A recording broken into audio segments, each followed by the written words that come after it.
Deep blue को हरा दिया। पर क्या तब किसी ने सोचा था कि आगे जाके मात्र 25 साल के अंदर ये युग एआई के युग में आ जाएगा? आज 30 साल बाद हम 2026 में बैठे हैं और आज दुनिया एआई के युग में प्रवेश कर चुकी है। और सबसे बड़ा समस्या ये नजर आ रही है कि कहीं ऐसा ना हो कि ह्यूमंस को इनडायरेक्टली ये मशीन्स डोमिनेट करने लगे। जैसे आप सबने शायद वो एक सुना होगा, फेमस वाकया है कि ईमेल करवाया जा रहा था और उसमें ईमेल में वो ये कहता है कि हमें दूसरा एआई टूल चाहिए, एंड एआई रेड इट, और उसने सिस्टम को शट डाउन कर दिया, ईमेल भेजने ही नहीं दिया। तो आप समझ सकते हैं। और इंपॉर्टेंट बात, उस समय हम लोग जस्ट इंजीनियरिंग पास करके अपना जॉब शुरू कर रहे थे, तब कभी लगता नहीं था कि भारत भी उस एआई में कहीं पर खड़ा होगा। और आज 30 साल के बाद आज इस समय दिल्ली में वर्ल्ड एआई समिट चल रही है, जिसमें 100 देशों के लोग आए हुए हैं, अनेक देशों के राष्ट्राध्यक्ष आए हुए हैं, फ्रांस के प्रेसिडेंट इमैनुअल मैक्रोन आए हुए हैं, और माइक्रोसॉफ्ट और गूगल और अनेक बड़ी सॉफ्टवेयर कंपनियों के चीफ आए हैं, और यूएन सेक्रेटरी जनरल आए हुए हैं। यह दर्शाता है, और इतना ही नहीं, बदलाव का यह दौर इतना है जो शायद 1996 में किसी ने भी नहीं सोचा होगा। भारत की क्षमता क्या है और भारत की सोच क्या है, और इसको लेकर कमिटमेंट और कन्विक्शन क्या होना चाहिए, और भारत कैसे उससे आगे बढ़ सकता है, इसका एक उदाहरण है।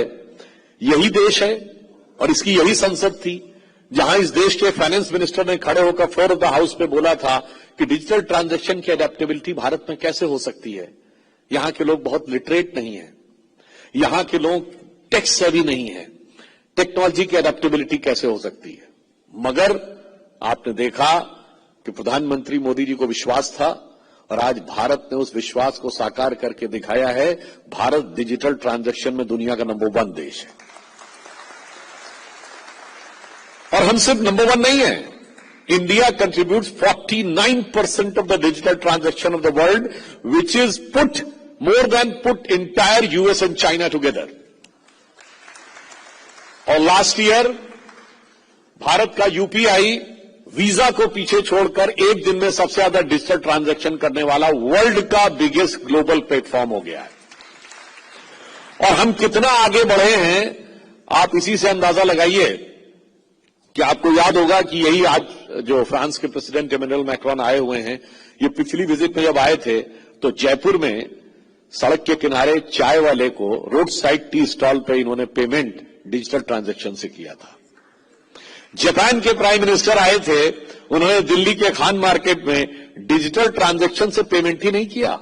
जापान के पीएम ने कहा कि अरे भारत में इतना एफिशिएंटली ये सिस्टम काम कर रहा है, हमें इसे सीखने की जरूरत है।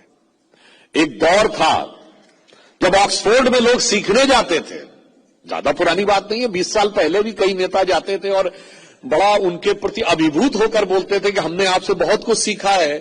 दिसंबर 2024 में ऑक्सफोर्ड में केस स्टडी हो रही है कि भारत ने इतना fast and quick digital transformation कैसे अचीव कर लिया है, ये अपने आप में देखने की बात है। दिस शोज कि how professionally and technology India has marched ahead and now all set to come. और शायद आप में से लोगों को पता हो कि स्टैनफोर्ड यूनिवर्सिटी ने जो एआई एडेप्टेबिलिटी का एक इंडेक्स बनाया है, उसमें भारत दुनिया में तीसरे नंबर पे है, just after US and China. बहुत फास्ट स्पीड के साथ हम अब आगे ग्रो करते जा रहे हैं। और इस बात का हमें यह भी ध्यान रखना होगा कि how we are moving ahead.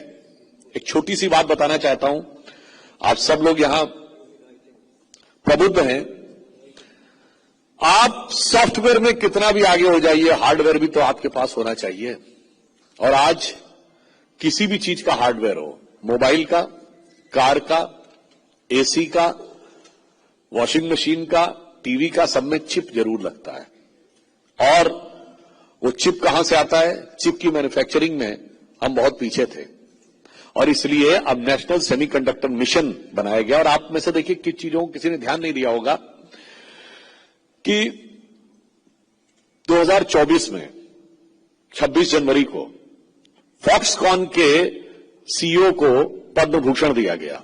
तब शायद किसी को समझ में नहीं आया होगा कि प्रधानमंत्री जी ने ऐसा क्यों किया कि भाई फॉक्सकॉन के सीईओ को पद्म भूषण दिया। आज आपको समझ में आ रहा है, फॉक्सकॉन आज चाइना के बाहर अपनी सबसे बड़ी इंडस्ट्री लगा रहा है चिप मैन्युफैक्चरिंग की, तो भारत में लगा रहा है। और यह सिर्फ इंडस्ट्री नहीं है, यह भारत के प्रति एक विश्वास का प्रतीक भी है। यह टैरिफ का दौर चला, फिर भी आपको पता है कि अमेरिकन मार्केट में सिर्फ भारत के बने हुए आईफोन ही बिक रहे थे। स्ट्रिक्टली चाइना के बने हुए आईफोन नहीं बिक रहे थे यूएस मार्केट में, वो दूसरे मार्केट्स में बिक रहे थे। क्यों? अमेरिकन को डाउट था कि कहीं ऐसा तो नहीं कि चाइनीज ने उसमें कुछ कर दिया हो, चाचा जिनपिंग ने कहीं ऐसा तो नहीं उसमें कुछ मॉलवेयर डाल दिया हो। इसलिए उस अविश्वास की वजह से चीन में बने हुए आईफोन्स यूएस मार्केट में एक्सेप्ट नहीं हो रहे थे, भारत में बने हुए आईफोन ही एक्सेप्ट हो रहे थे। अब सबसे बड़ी कंपनी जो चिप की है वो है एनवीडिया, $5 ट्रिलियन की है, मतलब more than the size of Indian economy. अब वो जो एक्सपोर्ट करती थी चाइना को, क्योंकि चाइना से क्रिटिकल मिनरल आता था और वो एक्सपोर्ट करती थी, पहले यूएस गवर्नमेंट ने उस पर रोक लगा दिया। फिर चाइना ने आर्म ट्विस्टिंग की, तो यूएस ने एनवीडिया को अलाउ कर दिया कि वो चाइना में एक्सपोर्ट कर सकते हैं। अब चाइनीज गवर्नमेंट अपनी कंपनियों से कह रही है कि as far as possible Nvidia के चिप्स को मत यूज करो, क्योंकि अब उन्हें शक हो रहा है कहीं इसके अंदर तो कुछ करके नहीं भेज रहे हैं अमेरिका वाले। तो अब आप इससे समझ लीजिए कि दुनिया की सबसे बड़ी चिप की कंपनी बनाने वाला यूएस और सबसे बड़ा मैन्युफैक्चरर चाइना, दोनों का एक दूसरे पे अविश्वास है, और हम एक ऐसे हैं जिसपे पूरी दुनिया का विश्वास बनकर उभर रहा है। और अभी रुस्तगी साहब ने ट्रेड डील की बात कही। आप सब लोग फाइनेंस के एक्सपर्ट हैं, न्यूएंसेस को आप भली बात ही समझते होंगे, पर मैं एक बात ऐसी कहना चाहूंगा, जो व्यक्ति बिल्कुल फाइनेंस को न समझता हो, ट्रेड एंड कॉमर्स को न समझता हो, वो भी ये समझ सकता है।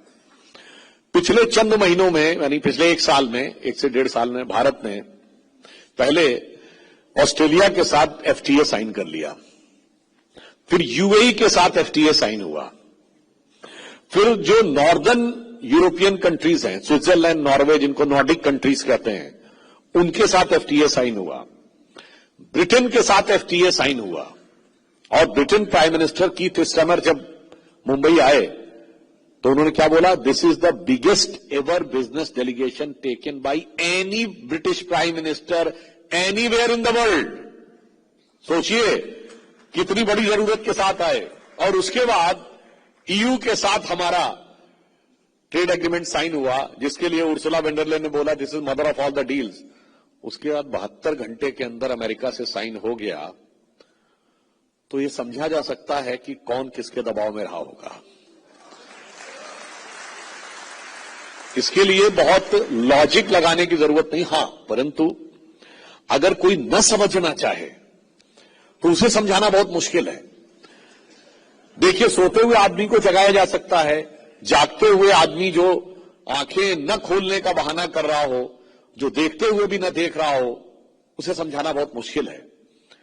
क्योंकि एक कहावत में कहा गया है कि समझ समझ के समझाओ उसको जिसके की समझ है, और जो समझ समझ के भी ना समझे समझो कि वो ना समझ है। तो ऐसे लोगों को समझाना बहुत मुश्किल होता, मगर फिर भी मैं बताना चाहता हूं, डिस्पाइट द टैरिफ, अमेरिका के मार्केट में भारत की फार्मास्यूटिकल और इलेक्ट्रॉनिक आइटम्स बिक रहे थे। अब आप देखिए, इलेक्ट्रॉनिक्स और फार्मास्यूटिकल पे 0 टैरिफ रखा है यूएस ने। There are certain practical things जिसको आप नहीं बदल सकते। मैं एक और बदलाव कह रहा हूं, ये तो मैंने टेक्नोलॉजी का बदलाव बताया, ट्रेड एंड कॉमर्स का बदलाव समझिए। 1 जनवरी 1995 को WTO बना था, वर्ल्ड ट्रेड ऑर्गेनाइजेशन, और 95 में आकर 2025 में 30 साल के बाद आके अगर यूएस, और वो किस लिए बना था? हम लोग जब बच्चे थे तो ऐसा तो नहीं कि WTO कोई चाइना को इकोनॉमिक सुपर पावर बनाने के लिए बनाया गया था, या भारत को एक इमर्जिंग इकोनॉमिक सुपर पावर बनाने के लिए बनाया गया था। वो तो यूएस कंपनीज को और यूरोपियन कंपनीज को चाइना और भारत जैसे जनसंख्या बाहुल्य देशों की मार्केट उपलब्ध कराने के लिए बनाया गया था। मगर हुआ क्या? कहते हैं ना कि मुद्दई लाख बुरा चाहे तो क्या होता है, वही होता है जो मंजूर खुदा होता है। मगर वैसे हम लोग तो कहना चाहेंगे, हुई है वही जो राम रचि राखा, को करी तर्क बढ़ावे शाखा। और क्या हुआ? आज 2025 में अगर US president Donald Trump officially कह रहे मेक अमेरिका ग्रेट अगेन, मागा, so this is a candid acceptance, now America is not great. भाई जब यूएस प्रेसिडेंट कह रहा है कि मेक अमेरिका ग्रेट अगेन, तो इसका मतलब अब अमेरिका ग्रेट नहीं है। तो 30 साल में आप कहां पहुंचे? और जब वो कह रहा है, सब पे टैरिफ लगा रहा है, इसका मतलब अब वो खुद कहने लगा, भाई me first, this is beginning of the end of globalization. यानी वो WTO जो बनाया था, वो आज वो खुद स्वीकार कर रहे हैं कि WTO बनाने का सारा जो उनका पर्पस था वो डिफीट हो गया। आप में से शायद बहुत से लोगों को नहीं ध्यान हो, या कुछ लोगों को अवश्य ध्यान होगा कि 91 में after the downfall of Soviet Union, unipolar world हो गया और यह माना गया कि जो अमेरिकन वैल्यूज हैं, open economy, consumer based society, open democratic politics, इसने once and for all settle कर दिया दुनिया को। Now this is the final conclusion for the entire human history. तो एक राइटर हुए फ्रांसिस फुकुयामा, जिन्होंने किताब लिखी end of the history and the last man, और उसमें उन्होंने लिखा west has proven that it is the best, ये 92 में लिखा, and it is best for the rest to follow the west. तो आज क्या हो रहा है? आज स्थिति यह है कि वर्ल्ड की 4 बड़ी इकोनॉमीज में 2 एशियन है, इंडिया एंड चाइना, और भगवान ने चाहा तो बहुत जल्द भारत तीसरी बड़ी इकोनॉमी होगा, और वर्ल्ड की 3 बड़ी इकोनॉमी में 2 एशियन होंगी, इंडिया एंड चाइना। तो वेस्ट नहीं होगा, ईस्ट ज्यादा दिखाई पड़ रहा होगा। यह दर्शाता है कि दुनिया के अंदर ट्रेड एंड कॉमर्स में भी किस प्रकार का चेंज आया। अब बड़ी सिंपल सी बात जो मैंने समझाने की बात कही, कोई भी डेवलप्ड इकोनॉमी होती है, उसके साथ अगर हमारा एग्रीमेंट होता है तो हमेशा डेवलप्ड इकोनॉमी से एग्रीमेंट करने में हमें फायदा है। जैसे जब ब्रिटिशर्स यहां आए तो India was much developed economy, हमसे ट्रेड किया, उन्हें फायदा हुआ।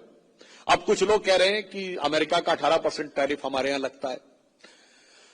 पहली बात, वो 18% सब पे नहीं है, कुछ पे 0% भी है, कुछ पे 3% है, किसी पे 6% है। और एक और बात अच्छी तरह समझ लीजिए कि अगर उनके प्रोडक्ट का कुछ चीजों में 0% है, तो मैन्युफैक्चरिंग कॉस्ट, एक्विजिशन कॉस्ट, हम में और अमेरिका में जमीन आसमान का अंतर है। अमेरिका कुछ भी बना ले, भारतीय मार्केट में भारतीय चीजों से ज्यादा सस्ता वो नहीं बना सकता। तो केवल कोई स्टैटिस्टिक्स में कहे कि 0 टैरिफ से उन्हें फायदा होने वाला, वो फायदा नहीं होने वाला है। और उसके बाद भी जो गवर्नमेंट ने प्रोटेक्शंस किए, वैसे उसके अभी डिटेल्स आने वाले हैं। जैसे कारें हैं यूरोपियन यूनियन के साथ, तो 25 लाख से ऊपर की कारों पे उनको छूट दी है। भारत में 90% लोग 25 लाख से कम वाली कार में चलते हैं। अब दूसरा एक एग्जाम्पल जो कभी कभी मिसगाइड किया जाता है कि जो कॉटन है, इस पे हम पे 18% टैरिफ है, और जो हमारे कंपटीटर है जैसे बांग्लादेश है, वियतनाम है, इनको 0% दिया। नहीं साहब, इनको 20% दिया। किस चीज को 0% दिया उसे समझना चाहिए। वो यूएस ने कहा है कि जो फाइबर हम देंगे, जो रेयन हम देंगे, क्लॉथ हम देंगे, यानी सब कुछ हमसे लोगे और केवल स्टिच करके दोगे, उस पर 0% है। अगर अपना फाइबर यूज करोगे तो 20% है। यानी ये भी देखिए भ्रम फैलाया जाता है। यानी अमेरिका बांग्लादेश से कह रहा है कि भाई जिस काम के लिए तुम हमारे दर्जी बन के रहोगे उसमें 0% है, अगर तुम अपना माल बेचोगे तो उसमें 20% है। तो यह भी समझना चाहिए। इसलिए जो बहुत सारे छोटे छोटे फाइन कंटूर्स हैं उनको भली भांति समझना चाहिए। और इससे पहले भी WTO का जो बैकग्राउंड रहा है, 2014 में जब बाली समिट हुई थी तो बहुत सारी चीजें ऐसी प्रेशर में आकर उस जमाने में हुआ था कि अगर हम उनको मान गए होते, गवर्नमेंट ने आके बहुत स्ट्रांग स्टैंड लिया, तो 2022 के बाद शायद हम किसानों को सब्सिडी देने की स्थिति में नहीं रहते। आज भारत में स्थिति यह है, बहुत स्पष्ट रूप से कॉमर्स मिनिस्टर ने भी इसको क्लैरिफाई किया है कि गेहूं, चावल, चीनी, मक्का, मिलेट्स, ये बहुत सारी चीजों को उससे प्रोटेक्ट करके रखा गया है। Dairy products, genetic modified foods, इनको प्रोटेक्ट करके रखा गया। हां, दालें हम पहले भी इंपोर्ट करते थे, तो दाल अगर इंपोर्ट होगी तो अभी भी इंपोर्ट होता है। दूसरी एक बहुत बड़ा कंफ्यूजन ये क्रिएट किया जाता है ऑयल के बारे में। तो एक सिंपल सी बात ये बताना चाहते हैं कि हम रशिया से ऑयल खरीद रहे थे। अब 2004 से 14 के बीच में रशिया से कितना ऑयल खरीदा गया? 0। वैसे टेक्निकली देखें 0.02% खरीदा गया है। मतलब कोई आज के जमाने में क्या होता है ना, वो आजकल वो क्लिप कटवा गैंग बहुत तेज चला हुआ है, वो आके इसी क्लिप को काट के कहेगा साहब 0% तो नहीं था, तो बता दे 0% नहीं था, 0.02% था। अब आप उसको 0 से बहुत बड़ा मान लें तो बात अलग है। और हम वेनेजुएला से ऑयल ले रहे थे। अब उसका देखिए बहुत स्पष्ट है, गवर्नमेंट की नीति बहुत स्पष्ट है, जहां से हमें सस्ता तेल मिलेगा वहां से हम लेंगे। जैसे रशिया पे प्रतिबंध लग गया, मगर हमने यूएस से एग्जेम्पशन ले लिया था रशिया से इंपोर्ट करने का, तो रशियन ऑयल सस्ता हो गया। भाई जिस देश पे सैंक्शन लगा होगा वो तो सस्ता देगा ना, अगर कहीं भी उसको बेचने का मौका मिलेगा। हमने रशिया से लेना शुरू कर दिया। दूसरी एक बहुत बड़ा कंफ्यूजन ये क्रिएट किया जाता है ऑयल के बारे में। तो एक सिंपल सी बात ये बताना चाहते हैं कि हम रशिया से ऑयल खरीद रहे थे। अब 2004 से 14 के बीच में रशिया से कितना ऑयल खरीदा गया? 0। वैसे टेक्निकली देखें 0.02% खरीदा गया है। मतलब कोई आज के जमाने में क्या होता है ना, वो आजकल वो क्लिप कटवा गैंग बहुत तेज चला हुआ है, वो आके इसी क्लिप को काट के कहेगा साहब 0% तो नहीं था, तो बता दे 0% नहीं था, 0.02% था। अब आप उसको 0 से बहुत बड़ा मान लें तो बात अलग है। और हम वेनेजुएला से ऑयल ले रहे थे। अब उसका देखिए बहुत स्पष्ट है, गवर्नमेंट की नीति बहुत स्पष्ट है, जहां से हमें सस्ता तेल मिलेगा वहां से हम लेंगे। जैसे रशिया पे प्रतिबंध लग गया, मगर हमने यूएस से एग्जेम्पशन ले लिया था रशिया से इंपोर्ट करने का, तो रशियन ऑयल सस्ता हो गया। भाई जिस देश पे सैंक्शन लगा होगा वो तो सस्ता देगा ना, अगर कहीं भी उसको बेचने का मौका मिलेगा। हमने रशिया से लेना शुरू कर दिया। अब यदि रशिया पे रिस्ट्रिक्शन लग जाएगा और वेनेजुएला पे रिस्ट्रिक्शन लगा हुआ था, वेनेजुएला से रिस्ट्रिक्शन हट जाएगा, तो ऐसा नहीं कि हम वहां से लेंगे। हम देखेंगे कि मिडिल ईस्ट से हमें सस्ता मिल रहा है, या रशिया से सस्ता मिल रहा है, या वेनेजुएला से सस्ता मिल रहा है। जहां से सस्ता और अच्छा मिलेगा वहां से लेंगे। तो ये तो एक बेसिक पॉलिसी है जिसमें कोई कंफ्यूजन की बात नहीं है। मार्केट में जहां से अच्छी क्वालिटी का सस्ता ऑयल मिलेगा वहां से हम लेंगे, मगर ऑयल की डिपेंडेंसी के ऊपर हमें कंट्रोल कैसे करके रखना है, ये मैं एक उदाहरण देना चाहता हूं। देखिए, हमारा सबसे ज्यादा एक्सपोर्ट ऑयल से होता है अपनी इकोनॉमी को बचाए रखने के लिए। अब आप ये समझिए, इन केस ऑफ वॉर हम बुरी तरीके से डिपेंडेंस हो सकते हैं फॉरेन के ऑयल के इंपोर्ट के ऊपर। तो जिन चीजों में हम ऑयल का कंजम्पशन कट कर सकते हैं उसको तो करना चाहिए। तो पिछले 10 सालों में almost 100% electrification of railway routes हो गया, यानी कम से कम यहां पर तो रेल का कंजम्पशन कम हुआ है। ईवी व्हीकल्स का प्रयोग बढ़ता जा रहा है। एथेनॉल ब्लेंडिंग 20% हो गई है, यानी वहां पर भी कंजम्पशन ऑयल का कम से कम हो। और एनर्जी को जनरेट करने के लिए क्या किया जा रहा है? 2014 में हम जब 50-60% के आसपास जो हमारी वो कैपेसिटी थी, वो कोल से एनर्जी जनरेट करने की थी। तो पहले तो क्या किया गया कि जो लाइट है इसकी जगह एलईडी बल्ब्स लाए गए ताकि लाइट की क्वालिटी अच्छी हो, कंजम्पशन बहुत कम हो। और 37 करोड़ एलईडी बल्ब्स बांटे गए, जो अमेरिका की आबादी से ज्यादा है। और इसके बाद सोलर के ऊपर फोकस किया गया। और ये सोलर पे फोकस तो हो सकता पहले भी सोचा गया हो, पर किसी ने नहीं सोचा होगा कि एक इंटरनेशनल सोलर अलायंस बनेगा और भारत उसका लीडर बनेगा। इंटरनेशनल सोलर अलायंस का हेडक्वार्टर भारत में बनेगा, वो गुरुग्राम में बना। आज हम लगभग 125 गीगावाट के बराबर सोलर एनर्जी बना रहे हैं। और हमने एनर्जी में क्या हासिल किया? टारगेट रखा गया कि भारत की 40% इंस्टॉल कैपेसिटी और पावर जनरेशन 2030 तक अटेन करनी है। नॉर्मली जो गवर्नमेंट टारगेट रखती है पीछे रह जाते हैं, पर 40% इंस्टॉल कैपेसिटी का और power generation through clean energy, मतलब इसमें सोलर है, टाइडल है, अन्य चीजें हैं, वो 2022 में अचीव हो गया। देन रिवाइज टारगेट हो गया 2030 के लिए 50% install capacity. 50% install capacity clean energy होनी चाहिए, 2025 में अचीव हो गया। आज 250 गीगावाट हम लोग वो कर रहे हैं। अब आप देखिए, न्यूक्लियर एनर्जी के लिए नया मिशन, ग्रीन हाइड्रोजन के लिए नया मिशन।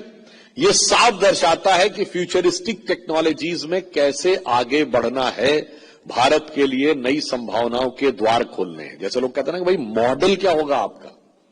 अब स्पेस टेक्नोलॉजी को हमने पहली बार प्राइवेट सेक्टर के लिए भी खोला है, क्योंकि फ्यूचर क्या है? फ्यूचर है एआई, फ्यूचर है क्रिटिकल मटेरियल, तो national critical material mission, future है चिप, तो चिप की फैक्ट्री भारत में होनी चाहिए, और जो फ्यूचर है क्वांटम कंप्यूटर, फ्यूचर है क्लीन एनर्जी। तो इन सारी फ्यूचरिस्टिक चीजों के ऊपर एक लंबा एम्फेसिस देते हुए आगे बढ़ने का प्रयास किया जा रहा है।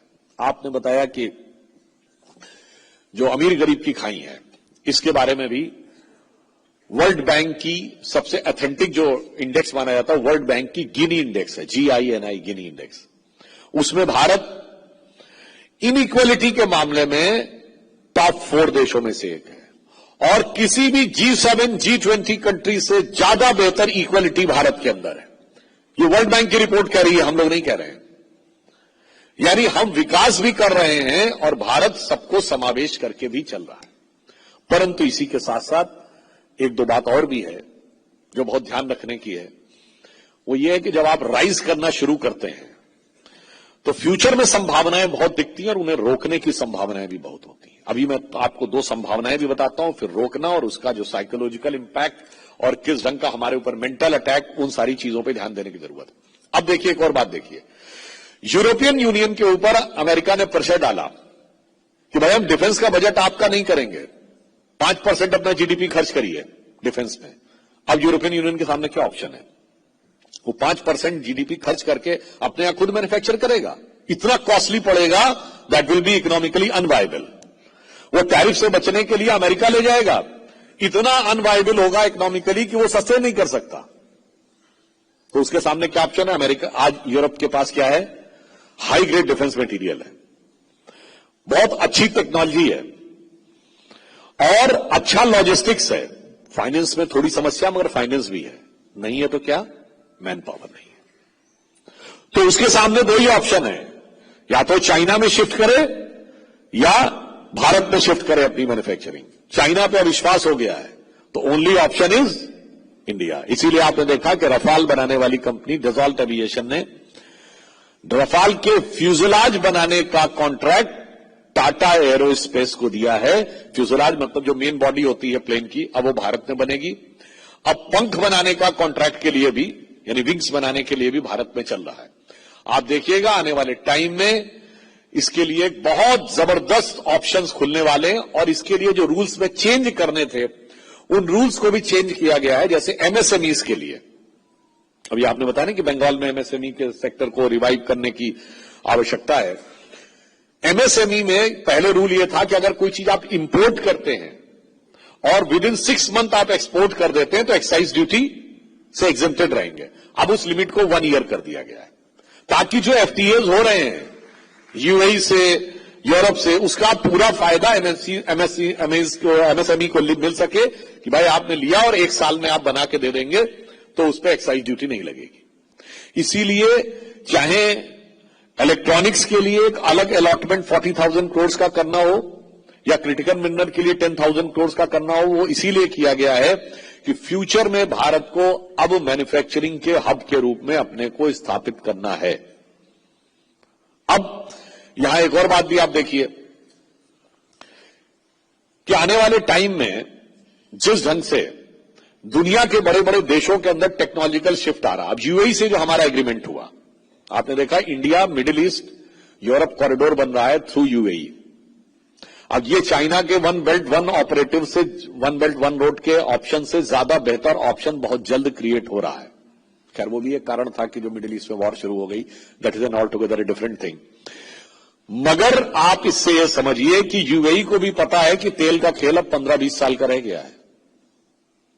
तो अगर उस तेल के खेल से बचकर अपने को मॉडिफाई करना है तो नई टेक्नोलॉजीज में जाना होगा। और यह कोई ऐसी आश्चर्य की बात नहीं है कि ये भी वन ऑफ द रीजंस था कि UAE बहुत तेजी के साथ भारत के साथ आकर अपना अलायंस करना, अपना FTA बनाना शुरू किया। फ्यूचर में वर्ल्ड एक नई दिशा की तरफ आगे बढ़ रहा है, टेक्नोलॉजी और डिप्लोमेसी दोनों में। जो मैंने कहा ना कि दुनिया का विश्वास भारत के प्रति है, इसका सिर्फ एक उदाहरण, हम क्वाड के सदस्य हैं, जो मेनली अमेरिकन डोमिनेंट माना जाता है टू काउंटर बैलेंस चाइना। हम उसमें इस कारण से ऐसा नहीं कि हम मानते हैं, यह माना जाता है। तो हम एकमात्र देश है जो ब्रिक्स के भी सदस्य हैं, जो कि चाइनीज डोमिनेंट माना जाता है टू काउंटर बैलेंस अमेरिका। अब आइए साहब, हमने रशिया से S-400 सिस्टम मिला हमें, फिर भी अमेरिका ने हमको प्रतिबंध नहीं लगाया, बल्कि हम रशिया से S-400 पाने वाले देश होने के साथ साथ अमेरिका से प्रीडेटर ड्रोन भी मिल गया, उसके लिए कॉन्ट्रैक्ट साइन हो गया। जबकि नॉन नेटो कंट्रीज में हम एकमात्र हैं नेटो के बाहर जिसको प्रीडेटर ड्रोन दे रहा है। यह होता है कि दोनों का विश्वास हम साथ में लेके चलने में सफल हों। एक दौर में हमारी फॉरेन पॉलिसी थी नॉन अलाइन, और अब वो हो गई है ऑल अलाइन। पहले हम किसी के साथ नहीं थे, अब सब हमारी तरफ आते जा रहे हैं। परंतु इस टेक्नोलॉजी के युग में जब हम आगे बढ़ रहे हैं, तो हम जब बंगाल की धरती पे खड़े हैं तो बहुत सी चीजें हमें याद आती हैं कि इस पश्चिम बंगाल की धरती ने साइंस एंड टेक्नोलॉजी को वो दिया था, अगर उसका सही प्रयोग हुआ होता आजादी के बाद तो आज कहां से कहां होते। छोटा सा उदाहरण, जेसी बोस को रेडियो वेव्स के फादर के रूप में स्वीकार किया गया 2012 में international electric and electronics engineers association के द्वारा। यह माना गया कि भले ही मार्कोनी को उसका क्रेडिट दिया जाता है, मगर इक्वली जेसी बोस ने भी उसको अटेन कर लिया था 1896 में। यह ठीक है कि पेटेंट नहीं कराया था। अगर आपको ध्यान हो, 2012 में एक और घटना हुई थी। यूरोप की सेल लेबोरेटरी में गॉड पार्टिकल खोजा गया था। उसे आम बोलचाल की भाषा में गॉड पार्टिकल इसलिए कहते थे कि माना गया कि ब्रह्मांड का मूल कण खोज लिया गया है, और वो जो मूल कण था उसका साइंटिफिक नाम क्या है?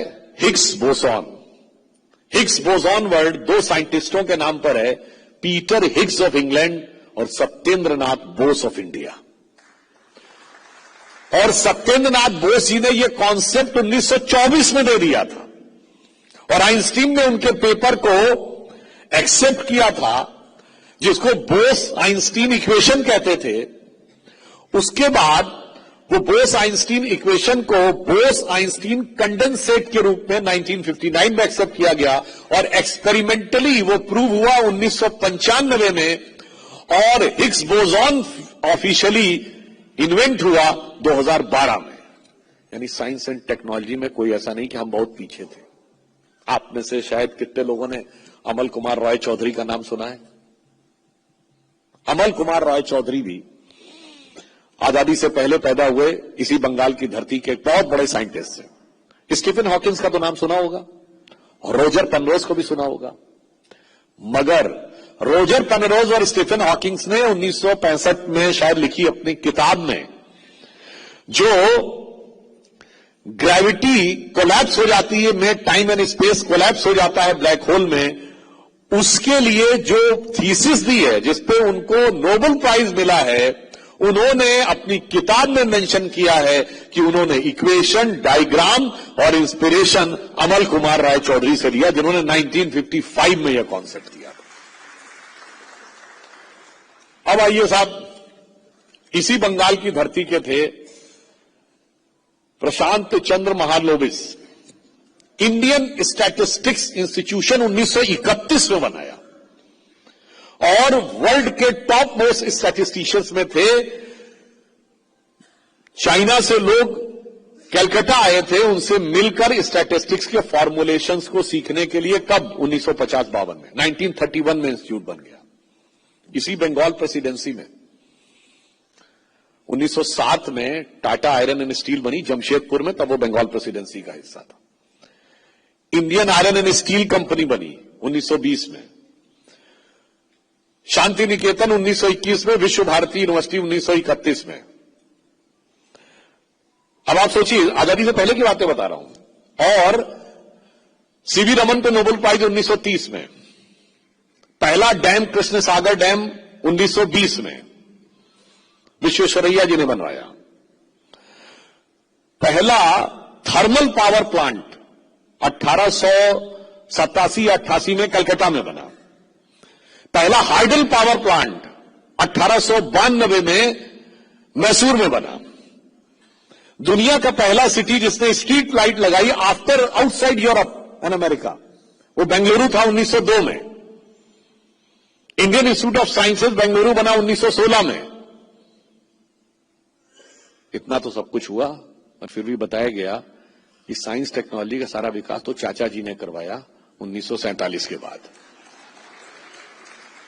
इसलिए हम यह भी कहना चाहते हैं कि आज के समय में जो फैक्ट्स हैं उनको भी बहुत अच्छी तरीके से समझने की जरूरत है। और पश्चिम बंगाल की धरती पे जो टैलेंट था, आप में से शायद बहुत से लोगों को नहीं पता हो,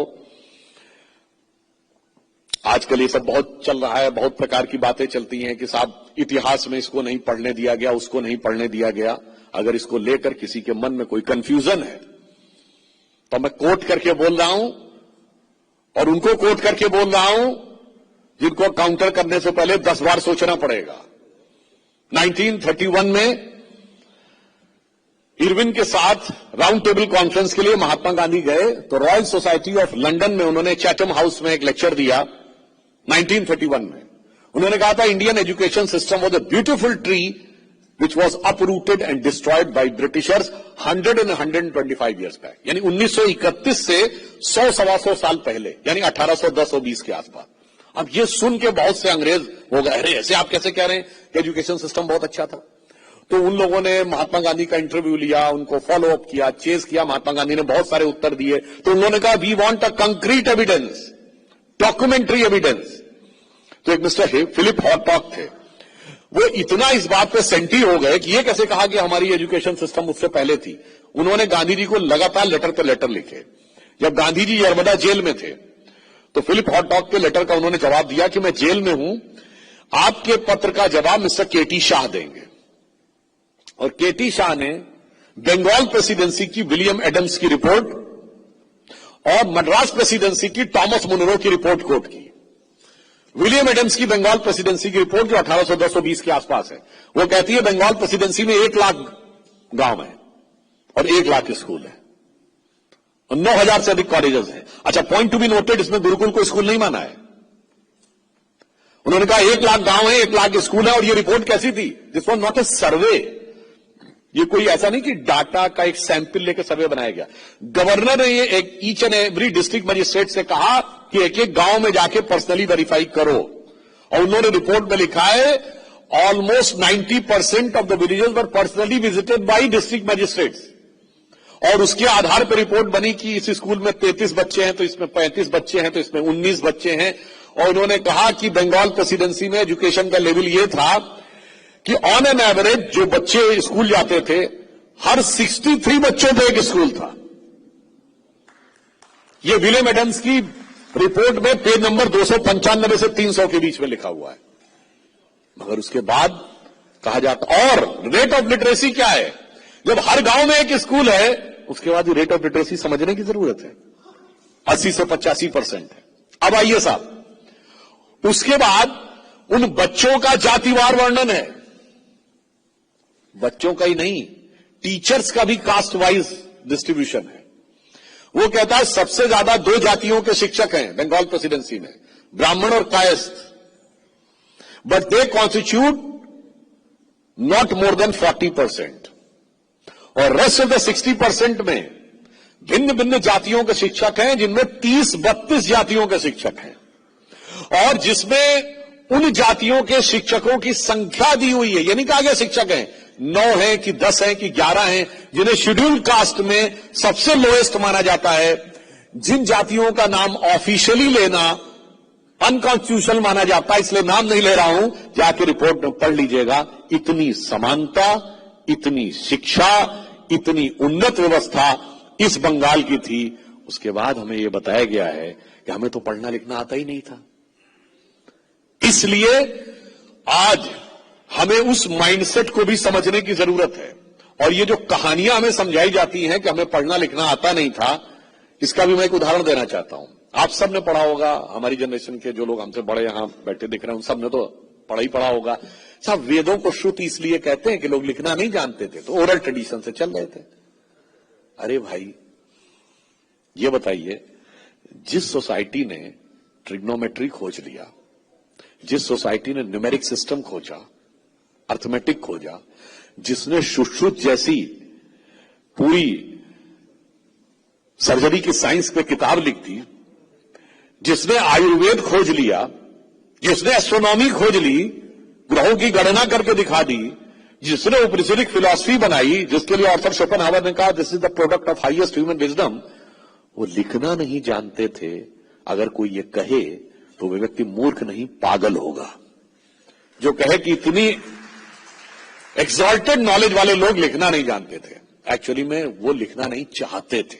इतना कॉम्प्लेक्स कॉम्बिनेशन बनाया जाता था कि इसके अंदर कोई चेंज ना आ सके, और इसलिए उनको श्रुति कहा गया, क्योंकि उसके लिए भी कहां पे हाई पिच जाना है, कहां पे मीडियम पिच रहना है, कहां लोअर पिच जाना है, इस कारण से वो चीज इस रूप में होती थी। और अब आप ये कहेंगे कि आने वाले टाइम में जो हमारे ये जो नॉलेज बेस था, इसको अगर साइंस जिस धीरे धीरे जिस मुकाम पर पहुंचती जा रही है, वहां पर उनको इस बात का रियलाइजेशन होगा कि ये नॉलेज बेस का ये डायमेंशन जो सिर्फ ओरल ट्रेडिशन में चलता था, ये क्यों है, इसको आप ऐसे भी समझ लीजिए। अभी साइंस सिर्फ इतनी में पहुंची है कि ओरल में वाइब्रेशन होता है, उसके साथ एक कॉन्शियस वाइब्रेशन भी होता है। आप किसी से कोई बात करते हैं तो ऐसा नहीं है कि सिर्फ 20 हर्ट्ज से लेकर 20,000 हर्ट्ज के बीच की एक वाइब्रेशन जा रहा है, उसके साथ उसका एक कॉन्शियस वाइब्रेशन भी सुपर इंपोज होकर जाता है।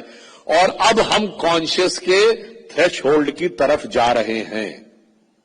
और यह बात मैं हवा में नहीं कह रहा हूं। गूगल ने अपना चिप बनाया है, क्वांटम चिप विलो, जिसमें उसने कहा कि 5 मिनट में वो इतना कैलकुलेशन कर सकता है जिसे नॉर्मल डिजिटल कंप्यूटर को करने में 10⁻24 ईयर्स लगेंगे, यानी more than the as of universe. अब इस पे एक थ्योरी चल रही है, अगर यूनिवर्स की एज से ज्यादा फास्ट कैलकुलेशन हो रहा है तो कहीं ये पैरेलल यूनिवर्स में तो नहीं हो रहा है। अब एक थ्योरी आई है कि इसका मतलब क्वांटम कंप्यूटर हमको कॉन्शियसनेस के दरवाजे पे ले जाके खड़ा कर रहा है। और ये बात मैं ऐसे नहीं कह रहा हूं। There is a Italian origin American scientist, his name is Federico Faggin, जिसने 1972 में इंटेल का पहला सिंगल चिप माइक्रो प्रोसेसर बनाया था। आज भी जीवित हैं, 84 ईयर्स के हैं। उन्होंने ये कहा है कि quantum computer is taking us to the as of consciousness. और जब कॉन्शियसनेस के दरवाजे पे आएंगे तो उस पर तो एक्सपर्टीज हमारी है। और यही वो ट्रेडिशन है जिससे हमने कॉन्शियसनेस को कंट्रोल करके या कॉन्शियसनेस को एक्सरसाइज करके रखा हुआ है। इसलिए यदि ये कहा जा रहा है कि यही समय है, सही समय है, भारत का अनमोल समय है, तो बिल्कुल आश्वस्त रहिए, ये टेक्नोलॉजी भी हमें वहां पे जाके ले जा रही है। इसलिए अब हमें बहुत सारे जो हमारे दिमागों के ऊपर ये रखे हुए हैं कि साहब हमारे पढ़ाई लिखाई नहीं होती थी, हम तो बड़े बैकवर्ड थे, और हम तो अब एग्जाम्पल के लिए मैं बंगाल का ही उदाहरण देना चाहता हूं। विलियम बेंटिंक ने सती प्रथा को समाप्त करवाया, राजा राम मोहन राय अगेंस्ट में थे। ऐसा बड़ी गजब बात है, सती तो होती थी राजस्थान में ज्यादा, और सती प्रथा के खिलाफ आंदोलन बंगाल में चल रहा था। पूछा जाए कितने उदाहरण हैं, ऑलमोस्ट नील। अभी तक के जो डॉक्यूमेंट्री एविडेंसेस हैं उसमें पिछले 100-125 सालों में जो रिपोर्टेड केसेस हैं, वेदर दे वर ट्रू और फॉल्स, 40 हैं। और सती पे किताबें कितनी है? More than 70। आप एजेंडा समझिए। और उसके बाद भी हमारे दिमागों में चीज ऐसे भर दी जाती थी। आप सब ने इंग्लिश का वो वर्ड सुना होगा, विच क्राफ्ट, विच हंटिंग। ये एक विच क्राफ्ट एक्ट से आया है। ये एक्ट जो था ब्रिटिश पार्लियामेंट से बना हुआ एक्ट था। ये कोई सामाजिक कुरीति नहीं थी। किसी भी महिला को विच अर्थात चुड़ैल घोषित करके पकड़कर जिंदा जला देना। This was an act of parliament by the British parliament. और आपको पता है कि ब्रिटिश पार्लियामेंट में विच क्राफ्ट एक्ट कब रिपील हुआ है? 1952 तक वो विच क्राफ्ट एक्ट रहा है। और ये हमको बताते हैं कि साहब हम समानता नहीं जानते थे, वो हमें समानता से। यानी जिस जमाने में विलियम बेंटिंक 1837 में यहां पे सती प्रथा का विरोध कर रहा है, ब्रिटिश पार्लियामेंट में विच क्राफ्ट एक्ट है, यानी देवी नहीं चुड़ैल कह के जलाया जा रहा है। आप ये सोचिए, और वो एजेंडा ऐसा सटल कर दिया गया हमारे दिमागों में कि हमें वही लगने लगा कि हां, जो ये बोला जा रहा है यही सच है। और हमने कभी, अब दूसरा एक उदाहरण देना चाहता हूं। आज 17 फरवरी है। आज एक और चीज की जयंती की पूर्व संध्या पे हम हैं। 18 फरवरी 1946 को एक ऐसी घटना हुई थी जिसने भारत की स्वतंत्रता में सबसे बड़ा योगदान दिया। वो था 18 फरवरी 1946 का इंडियन नेवी का रिवोल्ट। और इसके बारे में आप सबने सुना होगा कि 1956 में जस्टिस पीवी चक्रवर्ती, जो chief justice of Calcutta high court थे, जो उस समय गवर्नर भी थे, क्लेमेंट एटली, वो prime minister, British prime minister, जिनके टाइम में independence of India act sign हुआ, वो भारत के दौरे पे आए और 2 दिन यहीं कोलकाता में रहे थे, गवर्नर हाउस में। क्लेमेंट एटली से बातचीत के आधार के ऊपर इन्होंने, पीवी चक्रवर्ती जी ने यदुनाथ सरकार को लेटर, आरसी मजूमदार को लेटर लिखा, जो हिस्ट्री ऑफ बंगाल में विद रेफरेंस ऑफ पीवी चक्रवर्ती छपा हुआ है। वो उनसे पूछते हैं कि साहब, 45 में सेकेंड वर्ल्ड वॉर खत्म हो गया था, 42 के बाद तो भारत में कोई आंदोलन ही नहीं हो रहा था। मैं आपसे पूछता हूं, 43, 44, 45, 46 कोई आंदोलन हुआ है? कुछ नहीं। तो आप लोग छोड़ के काहे चले गए? तो जानते उन्होंने क्या जवाब दिया? उन्होंने बहुत सारे रीजंस गिनाए और कहा सबसे बड़ा रीजन था नेताजी सुभाष चंद्र बोस ने जो आईएनए बनाई थी, उसकी वजह से ऐसे हालात पैदा हो गए थे कि हमें छोड़ना पड़ा। और उन्होंने पूछा महात्मा जी के बारे में, तो उनके बारे में बकौल पीवी चक्रवर्ती, क्लेमेंट एटली ने कहा मिनिमल। अब मैं आपको यह भी बताना चाहता हूं कि ये जो बात हुई वो कैसी थी, विद फैक्ट्स एंड फिगर्स। देखिए, सेकेंड वर्ल्ड वॉर के बाद आईएनए के सैनिकों को लाल किले में उनके खिलाफ वो चल रहा था मुकदमा, जिसको लेकर पूरे देश में विरोध प्रदर्शन हो रहा था और बंगाल और कलकत्ता में बहुत भीषण प्रदर्शन हो रहा था। नवंबर 1945 ब्रिटिश सरकार का कमांडर इन चीफ, यानी ब्रिटिश आर्मी चीफ क्लॉड ऑकिनले, लिखता है वाइसरॉय को कि साहब कृपया ये जो ट्रायल चल रहा है बेहतर होगा इसको बंद करवा दें, क्योंकि भारतीय सैनिकों में इतना असंतोष उत्पन्न हो रहा है, ये कभी भी विस्फोटक परिस्थिति उत्पन्न कर सकता है। अब आइए साहब, फिर 11 फरवरी 1946 को क्लॉड ऑकिनले एक और लेटर लिखता है वाइसरॉय को कि अब स्थिति इतनी विस्फोटक हो गई है कि किसी भी समय कुछ भी हो सकता है। मेरा मानना है एज फॉर एज पॉसिबल तुरंत इसको रुकवा दिया जाए। और वो गलत नहीं था। 11 फरवरी 1946 को लिखता है और 18 फरवरी 1946 को नेवी का रिवोल्ट हो जाता है बॉम्बे में। विद इन 2 डेज वो बॉम्बे से बढ़कर कलकत्ता से कराची तक फैल जाता है। 10,000 सैनिक उसमें शामिल हो जाते हैं। 70 नेवल वेसल्स पे कब्जा कर लिया जाता है। ब्रिटिशर्स पूरी कोशिश करते हैं, वो कंट्रोल नहीं कर पाते हैं। आखिर में वो सरदार पटेल और नेहरू जी का सहयोग लेते हैं। उनके समझाने बुझाने पर वो सैनिक वापस आते हैं और उनसे कहा जाता है कि आपको बाद में सैनिक का सम्मान, पेंशन और सारी चीजें मिलेंगी। वो वैसे बाद में दिया नहीं गया, वो अलग बात। दिस वॉज 26 ऑफ फरवरी 1946 जब वो सेटल डाउन होता है। And look at the time line, March 1946 cabinet mission plan, क्योंकि अब घबरा गए। आप में से कभी किसी ने सोचा कि ब्रिटिशर्स ने यहां से जाने की डेट तो 30 जून 48 तय की थी, इसीलिए 30 जून 48 तक वाइसराय रहे माउंटबेटन, तो 15 अगस्त 47 को क्यों चले गए? इसीलिए चले गए। अब आइए मार्च 46 कैबिनेट मिशन प्लान, और वो कहते हैं कि जल्दी से जल्दी कांग्रेस अपना अध्यक्ष चुन ले, जो अध्यक्ष होगा उसी को हम इंटरिम गवर्नमेंट का चीफ बना देंगे। ये वही फेमस वाली अप्रैल 46 में वही फेमस वाली मीटिंग होती है जिसमें नेहरू जी को 0 वोट मिले और सरदार पटेल को सारे वोट मिले और इसके बावजूद नेहरू प्रधानमंत्री बन गए। और 2 सितंबर 46 को नेहरू जी को इंटरिम गवर्नमेंट का प्रधानमंत्री बना दिया जाता है, मतलब चीफ बना दिया जाता है वेवेल के द्वारा शपथ दिला के, और 15 अगस्त 47 को छोड़ दिया जाता है। अब आप सोचिए, क्लेमेंट एटली ने जो बोला है और जो ब्रिटिश हाउस ऑफ कॉमन्स में उनके एमपीज की स्पीच है मार्च 46 की, वो जरा जाके कभी देखिएगा। वो कहते हैं भारत में माहौल बदल गया है, अब ये 1942 1920 और 30 का भारत नहीं, 1942 का भारत भी नहीं है। वो कहते हैं वो ब्रिटिश सैनिक जिन्होंने सेकेंड वर्ल्ड वॉर में हमारी बहुत खिदमत की, मगर अब शायद उनकी वो आस्था नहीं रह गई है ब्रिटिश क्राउन के प्रति। और उस समय भारत की कुल फौज थी 25 लाख, जिसमें ब्रिटिश सोल्जर थे केवल 40,000। आप सोचिए 25 लाख की फौज में 40,000 सोल्जर्स कैसे उनको कंट्रोल करते। उनकी फाइनेंशियल स्थिति इस लायक नहीं थी, वॉर में इतने लोग उनके यंग मर चुके थे, वो अपने यहां रिक्रूटमेंट नहीं कर सकते थे, मैक्सिमम रिक्रूटमेंट भारत से हो रहा था। तो इस समय वो उनके लिए मजबूरी के अलावा और कुछ नहीं था। उनको साफ समझ में आया कि हमें ये छोड़कर जाना पड़ेगा। तो मैं कह सकता हूं कि अगर भारत को आजादी मिलने में बहुत लोगों ने बहुत बड़ा बड़ा योगदान दिया है, मगर आखिरी समय में अगर सबसे बड़ा योगदान देखा तो फाइनल नेल अगर हुई है तो नेताजी सुभाष चंद्र बोस जी की आजाद हिंद फौज के द्वारा। अब यहां एक और बात भी क्लियर कर दूं, यह भी जो एक कहानी समझाई जाती है कि साहब नेताजी ने जो, अब एक और फैक्ट कहता हूं, हो सकता किसी को बहुत अटपटा लगे, ये मैंने पिछली बार भी जब कोलकाता आया था तो बोला था, 1931 से 47 के बीच में 1942 को एक्सेप्शन के रूप में छोड़ दे कोई स्वतंत्रता आंदोलन नहीं हुआ। आप सब लोग प्रबुद्ध बैठे हैं, बताइए 33, 34, 35, 36 कोई स्वतंत्रता आंदोलन याद है?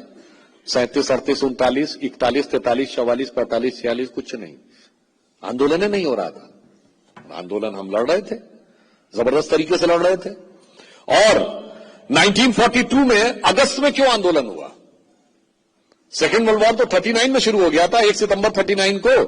ये 3 साल बाद सरकार का विरोध क्यों शुरू हुआ भाई? उसी समय करना चाहिए था।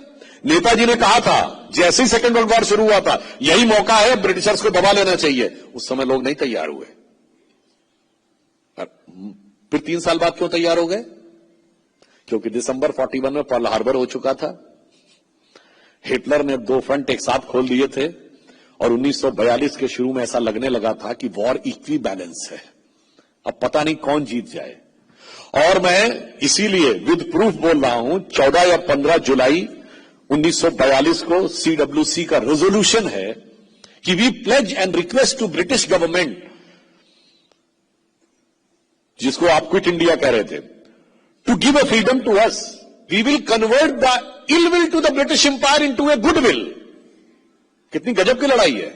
इल will to the British empire to a good will, and it will be in the interest of the crown to give us the power so that we can protect the country on the eastern side from Japanese force and other forces.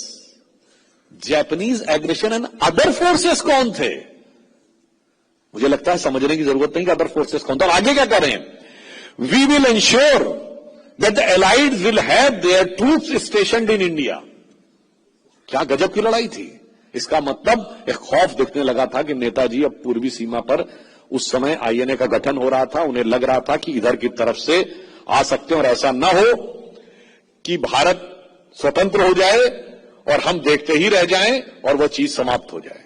इसलिए मैं कह सकता हूं देश की आजादी में 3 प्रकार के आंदोलनों का योग है। एक जो क्रांतिकारी आंदोलन था, जो ढाका के अनुशीलन समिति से शुरू होकर, और जिसमें बाघा जतीन, सचिन नाथ सान्याल, सूर्य सेन, वहां से लेकर भगत सिंह, राजगुरु, चंद्रशेखर आजाद, बहुत सारा एक आंदोलन था, सशस्त्र संघर्ष। एक राजनीतिक आंदोलन जो गांधी जी के नेतृत्व में चल रहा था, और एक आर्म एग्रेशन और आर्म प्रयास जो नेताजी सुभाष चंद्र बोस के रूप में चल रहा था। और इसीलिए नेताजी ने एक्साइल सरकार बनाई थी अपनी 43 में, और 2018 में जब उसके 75 साल पूरे हुए तो देश की आजादी के बाद ये पहला मौका था जब उनमें जो लोग जीवित थे 26 जनवरी की गणतंत्र दिवस की परेड पर उन सबको सम्मान के साथ उसमें परेड में भाग लेने का मौका मिला है प्रधानमंत्री जी ने। और मैं फिर एक और बात कह दूं, आजादी को लेकर भी कॉन्सेप्ट अलग होना चाहिए। 15 अगस्त 47 को हमको आजादी मिल गई, और आजादी कितनी गजब थी कि 1 साल तक वाइसराय साहब यहां बैठे रहे, और वो 30 जनवरी 30 जून 48 तक क्या कर रहे थे यहां? अच्छा, अगर कर भी रहे थे तो ये कश्मीर का मामला हम वाइसराय के पास क्यों नहीं ले गए? अच्छा, अगर आप कह रहे हैं कुछ बची खुची चीजें थी जिसको सेटल करने के लिए वाइसरॉय साहब यहां थे, तो भाई साहब वाइसरॉय से शपथ जिन्ना ने तो नहीं ली, तो यहां कहां शपथ ली गई? चलिए, उसके बाद आपको पता है भारत का आर्मी चीफ कब तक ब्रिटिश रहा है? 1949, जनरल फ्रांसिस रॉय बूचर। फिर आपको पता है उसके बाद भारत का एयरफोर्स चीफ कब तक ब्रिटिश रहा है? 1954, the last British air chief was Gerald Gibbs. आपको पता है कि भारत का नेवी चीफ कब तक ब्रिटिश रहा है? 1958, एडमिरल स्टीफन कार्लाइल। और अब आपको पता है कि इंडिया गेट के ऊपर जॉर्ज फिफ्थ की मूर्ति कब तक रही है? 1968। चलिए, इंदिरा जी ने कम से कम 1973 में अमर जमात ज्योति बना दी थी, वरना उससे पहले आप कभी दिल्ली गए तो इंडिया गेट पे उन्हीं सैनिकों के नाम लिखे जिन्होंने ब्रिटिश सरकार के लिए जान दी थी, यानी भारत का हर प्रधानमंत्री उन्हीं को सलाम करता था 1973 तक। 1977 तक जितनी ऑल इंडिया सर्विसेज थी उनके एग्जाम सिर्फ इंग्लिश में होते थे, नो इंडियन लैंग्वेज। 78 में चेंज होना शुरू हुआ। यानी किश्तों में हम धीरे धीरे धीरे धीरे आजाद हो रहे थे। और उसका बड़ा एग्जाम्पल अभी बजट सेशन हुआ है, आपको ध्यान होगा 1997 तक भारत का बजट शाम को 5 बजे आता था। क्यों भाई 5 बजे क्यों आता था? क्योंकि ब्रिटिश टाइम से ट्रेडिशन चल रहा था कि जब लंदन में 11 बजे होते थे उस समय बजट प्रस्तुत किया जाना चाहिए, तो दिल्ली में शाम को 5 बजे बजट प्रस्तुत होता था। अटल जी की सरकार में हमने उसको चेंज करके 11 बजे किया। अब आइए साहब, मोदी जी की सरकार आने से पहले बजट 28 फरवरी या 1 मार्च को आता था। क्यों? क्योंकि इंग्लैंड में मौसम फरवरी एंड या मार्च में काम करने लायक होता था, क्योंकि जनवरी फरवरी में भीषण बर्फ जमी रहती थी। तो वहां के मौसम के हिसाब से एक्टिविटी मार्च में ही शुरू होती थी। तो साहब 1 मार्च को बजट आएगा। भारत का तो मौसम ऐसा नहीं है। हमारे यहां तो जून के फर्स्ट वीक में मानसून आ जाता है, और जून एंड होते होते दक्षिण भारत में आ जाओ, जून एंड होते तो पूरे भारत में मानसून आ जाता है। तो हमारे लिए तो यह जरूरी था कि मानसून आने से कम 1 महीना पहले, यानी अप्रैल तक या 2 महीना पहले, अप्रैल के फर्स्ट वीक तक जो जो आपने अलॉटमेंट किया है वो सबके पास पहुंच जाए। इसलिए फिर उन्होंने क्या किया कि अब 1 फरवरी को बजट आता है, ताकि मार्च एंड या अप्रैल शुरू होते होते जो जो जिन जिन अकाउंट्स में, तो हमने कहा भारत के मौसम के हिसाब से चलेगा बजट, इंग्लैंड के मौसम के हिसाब से नहीं चलेगा। इसलिए भी हमको यह समझने की जरूरत है।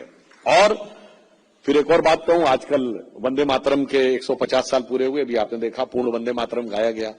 पूर्ण गाए जाने को लेकर बहुत बड़ी समस्या थी, मगर वो पूर्ण वंदे मातरम गाया जाना क्यों जरूरी है?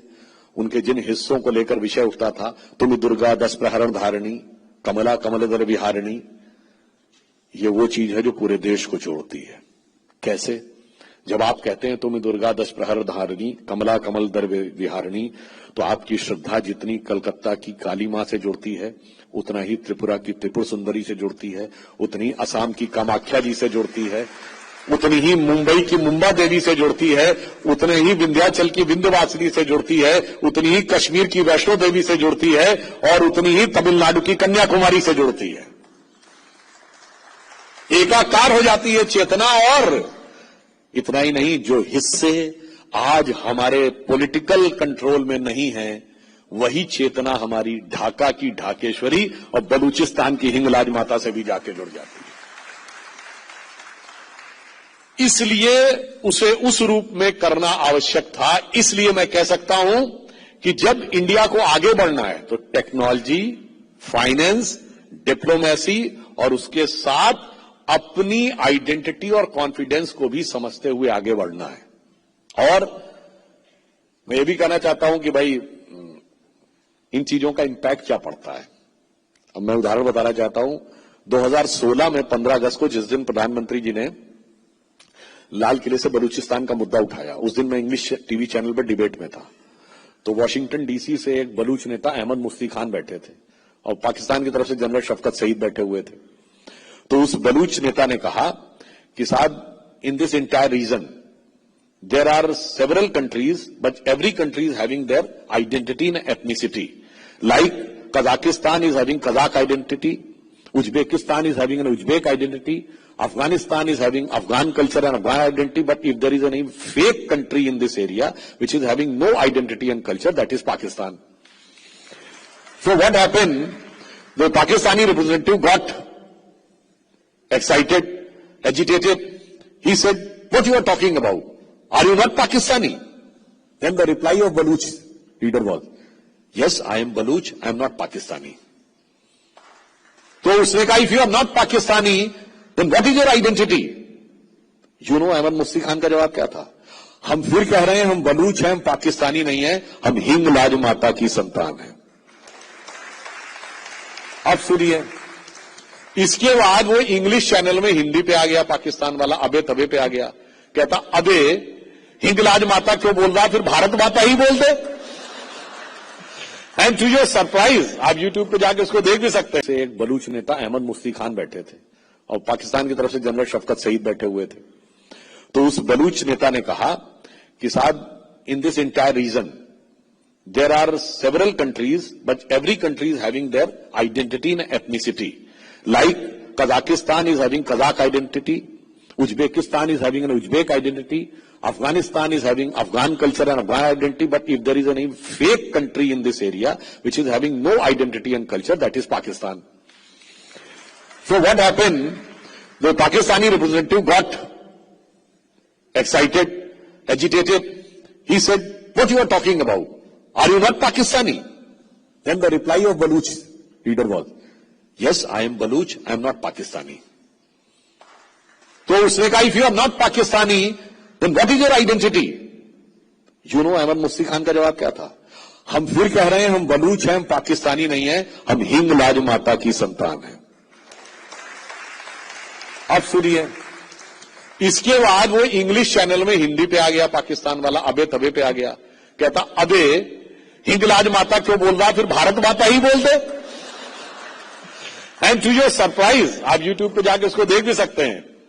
उस अहमद मुफ्ती खान ने कहा, हां, हम फिर कह रहे हैं हम बलूच हैं, हम हिंगलाज माता की संतान हैं, और मुझे यह भी कहने में कोई गुरेज नहीं है कि भारत माता की जय।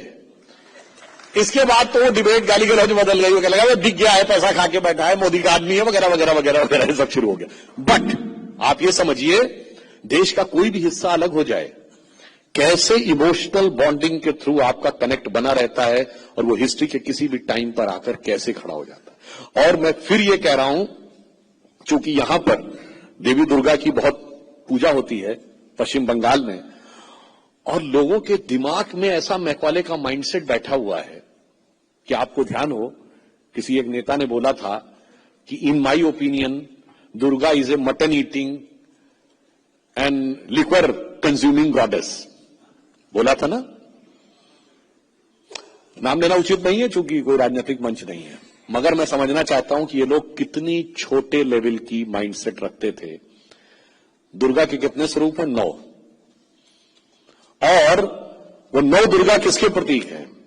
हमारा नया साल अभी आने वाला है, जब हमारा न्यू ईयर शुरू होता है तो कहां से शुरू होता है?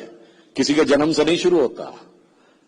हमारा माना जाता है इस दिन सृष्टि की रचना हुई थी। सृष्टि की रचना जब शुरू होगी, talking in the abstract scientific term, तो कैसे शुरू होगी? Initiation of energy. सबसे पहले एनर्जी क्रिएट होगी ना, तो शक्ति के प्रादुर्भाव के साथ ही सृष्टि की रचना होगी। तो जब आप नवरात्र मनाते हैं तो प्रथम नवरात्र में शक्ति का स्वरूप क्या है? प्रथमम शैलपुत्री, पुत्री मतलब नेसेंट एनर्जी। द्वितीयम Brahmacharini, then it evolves into pure and chaste energy. तृतीयम चंद्र घंटेति, अब उनके 4 हाथ हैं, यानी अब मल्टीपल डायमेंशंस क्रिएट होने शुरू हुए। फिर पंचमम स्कंद माता, यानी अब उसके अंदर प्रोजनी आने लगी। फिर ऐसे आगे बढ़ते हुए सप्तमम कालरात्रि, फिर अष्टमम महागौरी, पहले कालरात्रि, यानी अब all the dark energies are to be destroyed. और जैसे ही कालरात्रि के बाद अष्टमम क्या आती है? महागौरी। एकदम प्योर एंड ब्लिसफुल एनर्जी आ गई। When all the negative energy has been destroyed, it's a pure and blissful energy. And फिर नवम क्या है? नवम सिद्धिदात्री। अब सारी सिद्धियां आपको उस एनर्जी के द्वारा प्राप्त हो जाएंगी। मुझे लगता है कि अगर मार्क्स ने 1854 में यह लिखा था इंडियन सिविलाइजेशन के बारे में कि they are semi barbaric because they worship monkeys and cows, और वो दुर्गा जी के बारे में कहता है ये तो कैसी भयानक किस्म की देवी लगती हैं, उनके भिन्न भिन्न स्वरूपों को नहीं समझ पाते थे। उन्होंने कहा था कि हिंदू मूर्ख हैं। मेरा मानना है मूर्ख हम नहीं थे, मूर्ख मार्क्स थे, जिनके पास इतनी बुद्धि नहीं थी कि वो इस चीज को समझ सके। और ये बात यूनिवर्सल लेवल से लेके हमारे पर्सनल लेवल तक आती है। हमारे सबके शरीर में जो सेल्स होती हैं, सेल्स का पावर हाउस ऑफ एनर्जी किसे कहते हैं? Mitochondria. And mitochondrial DNA only comes from mother, not from father.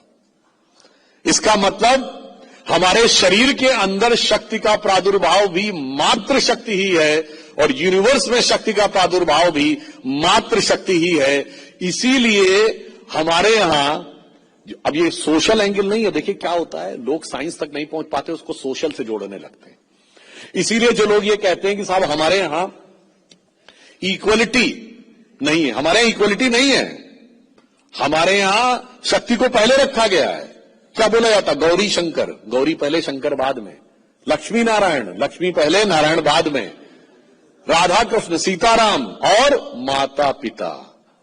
इसलिए नहीं कि हमें सोशली में रखना था, एनर्जी पहले आएगी, क्रिएशन सब्सिक्वेंट होगा। अब मुझे लगता है जिन लोगों को ये नहीं पता, वो अंट शंट आए बाएं साएं जो बोलते हैं, और वो सारे लोग एम फैक्टर के प्रभाव में रहते हैं। मतलब Macaulay factor of 19th century and Marxist factor of 20th century। और बाकी कुछ और भी आप लोग जो सोच रहे होंगे, तो मुझे आपकी बुद्धिमत्ता पे पूरा भरोसा है। तो जब हम इस फैक्टर से बाहर निकलेंगे, तब हम वास्तविकता में देख पाएंगे कि भारत क्या है और भारत के मार्ग में अवरोध कहां पर खड़े हैं। अब जैसे और एक और आपको बात बताएं, क्योंकि हम जब फ्यूचर में आगे बढ़ना चाहते हैं, तो मैंने इसलिए आपको बताया, उदाहरण के लिए अगर 2-3 चीजें और भी आप थोड़ा सा ध्यान दें, कि भारत के बारे में जो प्रचारित किया जाता है कि साहब हम तो साइंस एंड टेक्नोलॉजी में बहुत पीछे थे, हमें तो बहुत सारी चीजें आती नहीं थी। एक छोटा सा उदाहरण देना चाहता हूं। आज हमारे यहां जब भारत राइज कर रहा है, तो दुनिया की तमाम शक्तियों को यह बहुत अच्छा नहीं लग रहा है। तो भारत के अंदर आपने सुना होगा ना, साम दाम दंड भेद। तो भाई साम और दाम और दंड तो चला नहीं, यानी ना दबा पाए, ना खरीद पाए, ना समझा पाए। अब जो चौथा होता भेद, वो पूरा प्रयास किया जा रहा है भेद पैदा करने का। क्षेत्रीय स्तर पे भेद पैदा करो। कोई कहता है कि साहब नॉर्थ इंडिया ना होता तो साउथ कितना प्रोग्रेस कर जाता। तो किसी राज्य का मुख्यमंत्री एक मंत्री कह देता है कि कर्नाटक का कि साउथ टैक्स ज्यादा देता है, इसलिए नॉर्थ वाले ज्यादा एंजॉय कर रहे हैं। तो पत्रकार उनसे कहता है तो फिर क्या ऐसा होना चाहिए कि नॉर्थ से अलग हो जाना? कहते हैं हाँ जी, अलग होने पे सोचनी चाहिए। तो राज्यों पे लड़ा दो। किसी राज्य का मुख्यमंत्री दूसरे राज्य के लोगों के लिए कहता है कि साहब ये बिहार वाले लोग, हम किसी काम को छोटा बड़ा नहीं मानते, तो टॉयलेट साफ करने आते हैं। तो कोई डीएनए बताने लगता है, तो कहीं लैंग्वेज के नाम पे लड़ाने लगते हैं। और उस लड़ाई झगड़े से होता क्या है? डेवलपमेंटल ग्रोथ हैम्पर हो जाती है। ये वही पश्चिम बंगाल है कि जब देश आजाद हुआ था, तो इंडस्ट्री में पश्चिम बंगाल का कंट्रीब्यूशन 1/4 था। आज 4% है, यानी 25% से 4% पे आ गए। हमें इसको दोबारा, हम लोग बचपन में हमने सुना था, गांव में कहावत होती थी कि झुलनी ने मारा धक्का बलम कलकत्ता पहुंच गए रे। यानी एवरीबडीज डेस्टिनेशन वाज कलकत्ता, कि भाई सबसे ज्यादा जॉब अपॉर्चुनिटीज वहां होंगी। और आज स्थिति यह है कि कोलकाता सिर्फ मुंबई और दिल्ली से पीछे नहीं गया है, बेंगलोर भी आगे निकल गया है, हैदराबाद आगे निकल रहा है, गुरुग्राम आगे निकल रहा है। और जबकि सबसे ज्यादा पोटेंशियल यहां पे है। फिर पहली फैक्ट्री तो यहां बनी थी, हिंदुस्तान मोटर्स। हम लोग बहुत बच्चे थे, स्कूल में पढ़ते थे, पहली मेट्रो 1984 में कोलकाता में बनी, और आज भी अंडरग्राउंड जो बनी है वो यहां पे बनी है। इसका मतलब बंगाल का जो भद्र लोग, जिसके की पास सबसे अच्छा विजडम ज्ञान वो माना जाता है, वहां पर अगर हम इतना पीछे रह गए हैं तो मेरा यह मानना है कि अगर भारत को 2047 तक विकसित राष्ट्र बनना है तो यह संभव ही नहीं है कि राष्ट्रवाद की लहर जहां से उठी थी, यानी जहां से जनगण मन भी आया और जहां से वंदे मातरम भी आया, वह बंग भूमि जब तक पूरी तरंग के साथ विकास के उस गीत में शामिल नहीं होगी, तब तक भारत का वह विकास अपने उस स्वर्णिम अध्याय तक नहीं पहुंच पाएगा जो हमारा अभीष्ट है। मगर एक काम इतना आसान भी नहीं है, जिसे अटल जी की कविता की एक पंक्ति में कहना चाहूंगा कि यह वैसा है जैसे टूटे हुए तार से वीणा बजाना हो और पत्थर पे अंकुर उगाना हो। मगर यह भी संभव हुआ है और संभव हो सकता है अंग्रेजों से साथ लड़ाई से लेकर आज तक। जिसे अटल जी ने कहा था, बड़ी फेमस उनकी कविता थी ना, गीत नया गाता हूं, तो उसकी एक पंक्ति है कि टूटे हुए तारों से फूटे बासंती स्वर, पत्थर की छाती में उग आया नव अंकुर, झरे सब पीले पात कोयल की कुहुक रात, प्राची में अरुणिमा की रेख देख पाता हूं, गीत नया गाता हूं, गीत नया गाता हूं। और हम ये कह सकते हैं, एंड में आपको एक उदाहरण और भी बताना चाहता हूं। जो मैंने कहा ना, साइंस टेक्नोलॉजी में एक नए दौर में, एक बार एक सज्जन हमसे डिबेट में कहने लगे, बहस करके, अरे आप तो ऐसे कहने लगते हैं जैसे किसी साइंटिस्ट ने ये कोट किया हो कि उसने भारतीय वेदों से लिया है। तो मैंने कहा, सुनो मेरे भाई, इरविन श्रोडिंगर का नाम अगर आप लोगों में से बहुतों ने सुना हो, क्वांटम के वन ऑफ द फादर्स में से माने जाते हैं, जिन्होंने इलेक्ट्रॉन वेव इक्वेशन दी थी। उन्होंने 1964 में एक किताब लिखी है, my view of the world. उसमें पूरा एक चैप्टर है वेदांतिक विजन। वर्नर हाइजेनबर्ग ने 1958 में किताब लिखी है, फिजिक्स एंड फिलॉसफी, जिसमें उसने कहा है कि कॉन्सेप्ट ऑफ जो अनसर्टेनिटी था उसको कॉम्प्रिहेंड करने में उसने वैदिक फिलॉसफी से इंस्पिरेशन लिया। और एक ऑस्ट्रियन साइंटिस्ट की, जिसका नाम था फिट्ज कैप्रा, उसकी किताब है uncommon wisdom.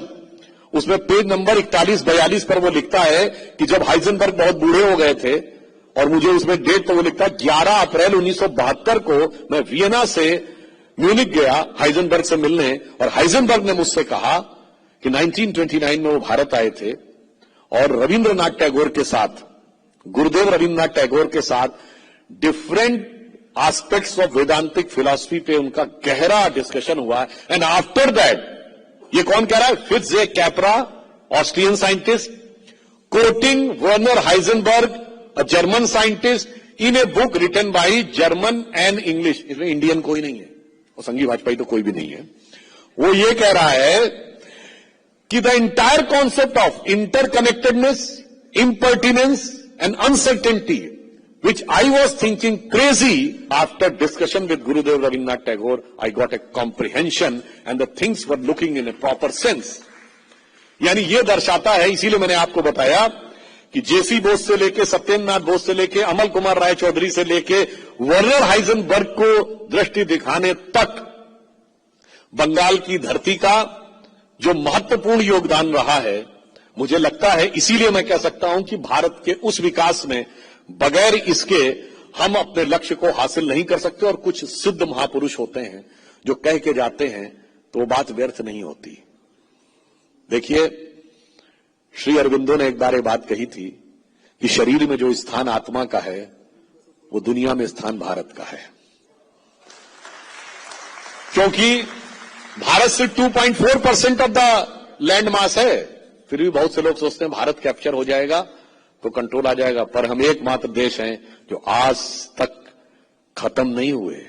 We are the only surviving ancient civilisation of the world.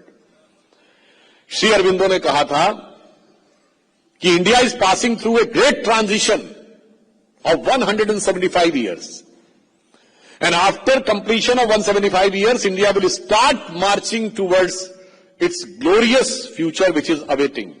And he said that transition of 175 years started with the birth of Sri Ramakrishna Paramhans. And Sri Ramakrishna Paramhans was born in 1836. तो 175 complete हुए 2011 में।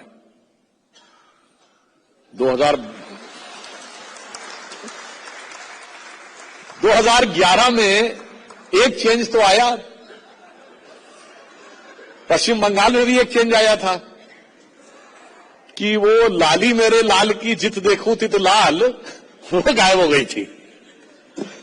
2012 से देश में भी परिवर्तन आया और स्वामी विवेकानंद ने कहा था कि अपनी शरीर छोड़ने से 1 वर्ष पूर्व वो अमरनाथ की यात्रा में गए और बाहर निकल के उन्होंने कहा, मैंने ध्यान लगा के देखा कि भारत माता प्राचीन शक्ति से युक्त होकर दिव्य आभा के साथ संपूर्ण विश्व का मार्गदर्शन करने के लिए पुनः सिंहासनारूढ़ होने जा रही है और वो समय सिर्फ 1 शताब्दी दूर है।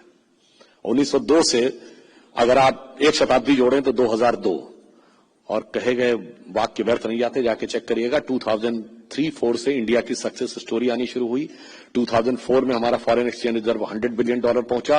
2003-04 में 1 क्वार्टर के लिए हमारी ग्रोथ रेट 10.5% को टच की थी और हमने 1 क्वार्टर के लिए सही उस समय चाइना से आगे निकलने में सफलता हासिल की थी और इंडिया की ग्रोथ स्टोरी 2003-04 से शुरू होती है। इसलिए हम ये कह सकते हैं, आप आश्वस्त रहिए, जो कुछ इस धरती के सिद्ध महात्माओं ने कहा है और जो कुछ इस समय दिख रहा है वो सब साकार होगा। हम वर्ल्ड की इकोनॉमिक पावर भी बनेंगे, यानी माता लक्ष्मी की भी कृपा आएगी, और हम वर्ल्ड की इंटेलेक्चुअल पावर भी बनेंगे। जहां से शुरू किया था वही समाप्त करता हूं, एआई समिट, यानी मां सरस्वती की भी कृपा आएगी। मगर मां सरस्वती और मां लक्ष्मी दोनों कमल पर ही विराजती हैं।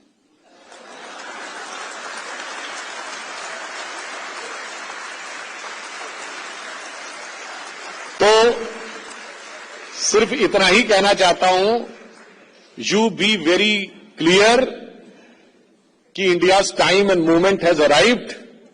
हमें अगले 20-22 साल में डेवलप कंट्री बनना है और ये वो बेस बनाएगा जो प्रधानमंत्री जी ने कहा 1000 साल तक भारत का मार्ग प्रशस्त करेगा। और 10,000 साल पुराना हमारा इंस्पिरेशन है। We are the biggest country right now, but we are not just the biggest country, we are the youngest country also. And we are not just the youngest country, we are the youngest country and the oldest civilization. ये भारत का पूर्ण सत्य है और इसलिए आप बिल्कुल आश्वस्त रहिए कि एक गौरवशाली अतीत हमें प्रेरणा दे रहा है और एक स्वर्णिम भविष्य हमारी प्रतीक्षा कर रहा है। बस वर्तमान में सावधानी से चलना है। तो जिसे एक पंक्ति में कहूंगा, गौरवशाली था भूतकाल, पास्ट, गौरवशाली था भूत, भविष्यत भी महान है अगर संभालें आप उसे जो वर्तमान है। और लास्ट में यह भी कहना चाहता हूं कि बहुत सारी चीजें ऐसी होती हैं, इतिहास से थोड़ा सबक भी लेना चाहिए। कुछ चीजों में मैं प्रदेश की राजनीति पे नहीं बोल रहा हूं, बगल के देश की राजनीति के बारे में बोल रहा हूं। सिर्फ एक उदाहरण के लिए, वहां पे अभी नई नई सरकार बनी है बांग्लादेश में, बीएनपी की। मेन अपोजिशन पार्टी बनके कौन आया है? जमाते इस्लामी। इस जमाते इस्लामी को लेजिटिमेसी किसने दी थी? इसी बांग्लादेश नेशनल पार्टी ने। और बेगम खालिदा जिया उसके पक्ष में नहीं थी, यही तारिक रहमान ने, और एक कैबिनेट में बर्थ भी दी थी। आज उनके खिलाफ अपोनेंट के रूप में कौन खड़ा? वही जमाते इस्लामी। किसके सामने? उन्हीं तारिक रहमान के सामने। तो कभी कभी यह भी समझना चाहिए कि चिंगारी का खेल बुरा होता है, औरों के घर में आग लगाने का सपना अपने घर में ही सदा खरा होता है। और लास्ट में एक और बात भी कह दूं, बांग्लादेश में तारिक रहमान प्रधानमंत्री होने जा रहे हैं। ये तारिक नाम आपने करोड़ों लोगों के सुने होंगे, पर ये तारिक नाम किसके नाम पे होता है? ये एक बहुत बड़ा मुस्लिम कॉन्क्वेस्ट की थी 7वीं सेंचुरी में, तारिक बिन जायद, जिसने यूरोप को जीता था, पुर्तगाल और स्पेन पूरा जीत लिया था। उसके नाम पे सबका नाम तारिक रखा जाता है। ये अरबिक का वर्ड है तारिक, मगर अरबिक में तारिक वर्ड संस्कृत के तारक से आया, जिसका अर्थ होता है सूर्य। मगर मजे की बात यह है कि भारत में रहने वाले लोग भी तारिक नाम को उस ओरिजिनल अरबी के तारिक के, संस्कृत के तारक से नहीं जोड़ते हैं, स्पेन पे रूल करने वाले तारिक बिन जायद से जोड़ते हैं। मुझे लगता है जिस दिन समाज के सभी वर्ग अपनी आइडेंटिटी को भारत के साथ जोड़कर समझना शुरू कर देंगे, उस दिन मुझे लगता है बहुत सारा समाधान भी निकल आएगा। जैसे 26 जनवरी 2025 को इंडोनेशिया के prime minister Prabowo Subianto Bharat आए थे, चीफ गेस्ट थे पिछले 26 जनवरी को। शाम को राष्ट्रपति भवन में उनका डिनर था, उनका वीडियो अवेलेबल है, कोई जाके देख ले। इंडोनेशिया दुनिया का biggest Muslim country, largest Muslim country, उसका राष्ट्रपति क्या कहता है?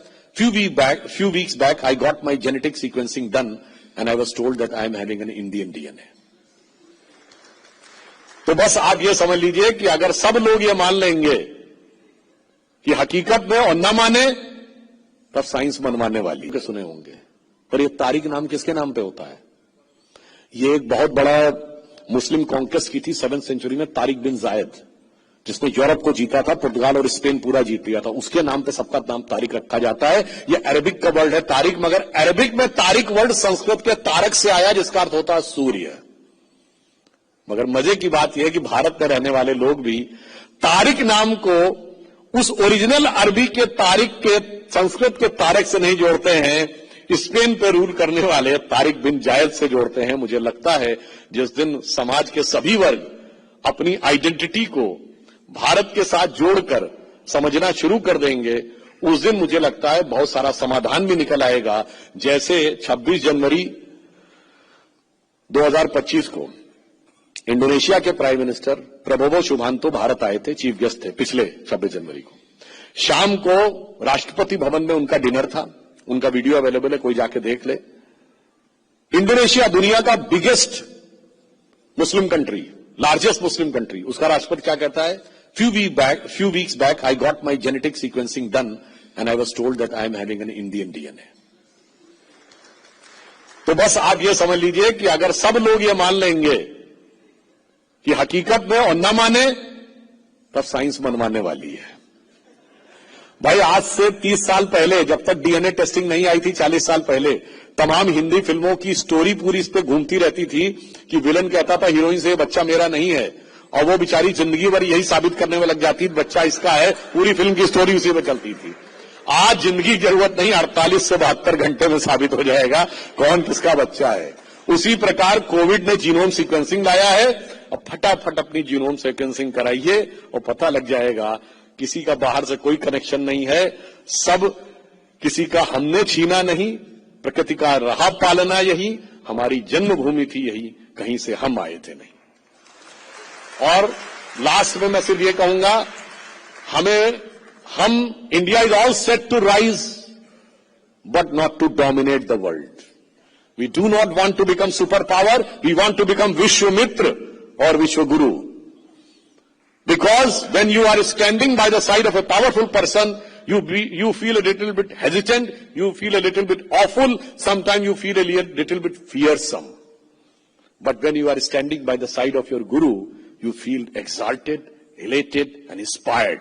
So India is all set to rise, not to dominate the world, but to motivate the world in the right direction. And in the entire world of clash of civilization, only we are the people who are having the capability to create a coherence in this clash of civilization.